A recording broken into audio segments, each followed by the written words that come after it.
Знаеш ли коя е най-голямата илюзия, която живеят повечето хора? Те просто мислят, че имат време. Мислят, че някой ще дойде, ще ги спаси от положението, което са в момента и че някакси магически всичко ще се оправи. Но уви, не е така. Няма да дойде вълшебен момент, в който ти просто ще се почувстваш готов. Никой няма да дойде в живота ти и да оправи хаоса, който ти си сътворил.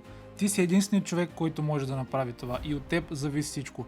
И колкото по-бързо го осъзнаеш, толкова по-добре за теб. Ти си този човек, който става всяка сутрин, когато е преклено рано и не му се става и още му се спи. Ти си този човек, който въпреки умората отива да тренира сутринта, защото няма кога иначе да отиде и иска съответно да постигне желаните резултати в залата. Ти си този човек, който продължава да учи вместо да спре, когато вече му омръзнало, защото изпита наближава и ти просто трябва да го вземеш. Ти си човека, който трябва да поеме риска, въпреки че те е страх. Много хора чакат някаква мотивация просто вълшебно да им влезе в живота. Чакат перфектния момент да направят крачката напред, която премислят от години. Или пък, например, чакат да започнат да тренират, искайки плочки за лятото, но никога не встъпват в залата поради една или друга причина. Все отлагат, все са изморени, все сега не е момента, но до кога ще отлагат? Никой друг няма да изгради нужната дисциплина, освен ти самия, ако просто започнеш сега, точно в този момент. Дисциплината е нещо, което ще те движи във времето напред, а не мотивацията. Мотивацията е временна, дисциплината е за цял живот. Затова стягай си газа и започвай да действаш. Тя се изгражда постепенно, като правиш на ежедневна база неща, които просто не ти се правят, но въпреки това ти започваш да ги правиш. И точно там повечето хора просто се отказват.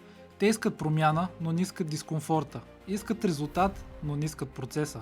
Искат успех, но не искат самотните вечери, съмнението и провалите, които ти сам самичък се сблъскваш всеки ден. В момента, в който поемеш пълна отговорност за живота ти, тогава вече започваш да живееш втория си живот. Контролът е в твои ръце и това никога не трябва да го забравяш. Естествено, може да не контролираш абсолютно всичко, което се случва в твоя живот, защото все пак това е божа работа, но ти имаш контрол върху реакцията върху дадена ситуация. Ти имаш контрол върху това как ще действаш физически или психически в дадена ситуация. Ти имаш контрола в това как ще си извлечеш урока от дадена ситуация и как няма да се депресираш на някакъв провал и ще се заключиш да ревеш у вас, ами напротив, да напишеш на един лист това нещо, което ще извлечеш от дадената ситуация и гледай повече да не го забравяш. Много важно е да разбереш, че всеки провал е урок и не е грешка. И от всеки провал човек се учи и надгражда. Провалът не те дърпа назад. Той е инструмента, с който ти ще трябва да направиш една стъпка назад, да анализираш обстоятелствата и след това да се изстреляш 3 пъти по-силно напред. Всеки ден, когато станеш от леглото, ти имаш избор. Да останеш същия или просто да станеш по-добър. Да се оплачеш или да направиш нещо. Да кажеш не мога или просто да стиснеш зъби, да повярваш в себе си и да опиташ още веднъж. Няма значение откъде започваш. Няма значение и също така колко пъти по дяволите си се провалил. Няма значение дали другите вярват в теб. Единственото значение, което има е ти да вярваш в самия себе си и никога, ама абсолютно никога да не се отказваш. Естествено ще има дни, в които се съмняваш в себе си. Ще има дни, в които искаш просто да се откажеш. Ще има дни, в които ще ти се струва, че нищо няма смисъл. Но точно в тези дни се изгражда характера и дисциплината, за която говорихме по-рано. Точно в тези дни ти трябва най-силно да стискаш зъби, да не се отказваш и да се движиш само единствено напред. Не когато е лесно, не когато всички те аплодират, а когато си сам. Когато някой не вижда усилието, когато няма гаранция за твоя резултат, можеш да продължиш да чакаш перфектния момент, но колкото по-скоро съзнаеш, че той не съществува, толкова по-добре за теб и толкова по-рано ще тръгнеш да следваш пътя, който Господ е предназначил за теб.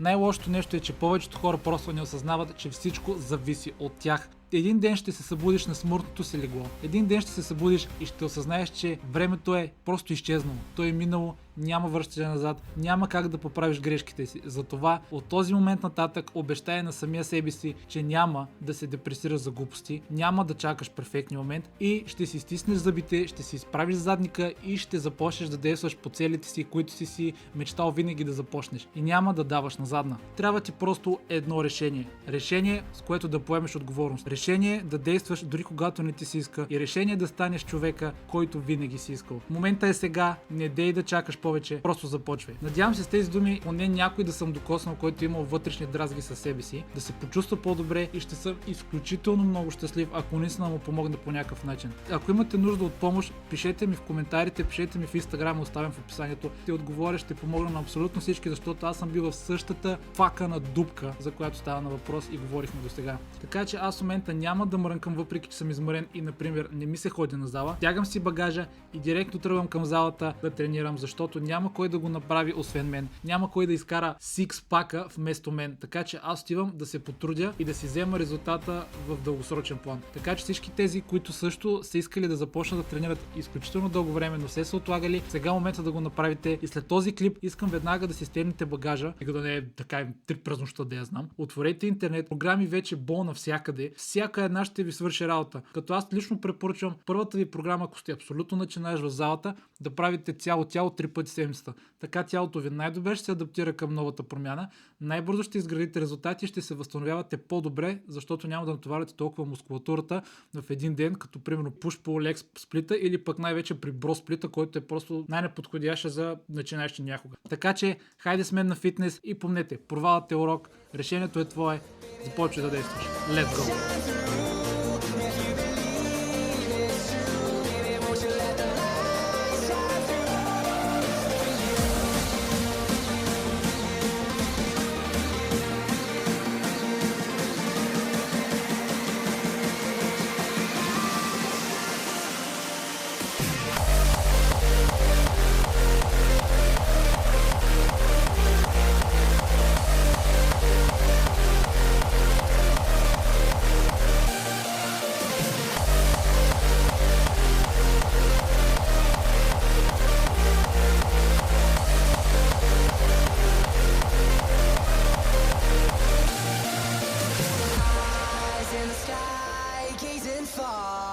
Into the night, I raise my hand to the fire, but it's no use, 'cause you can't stop it from shining through.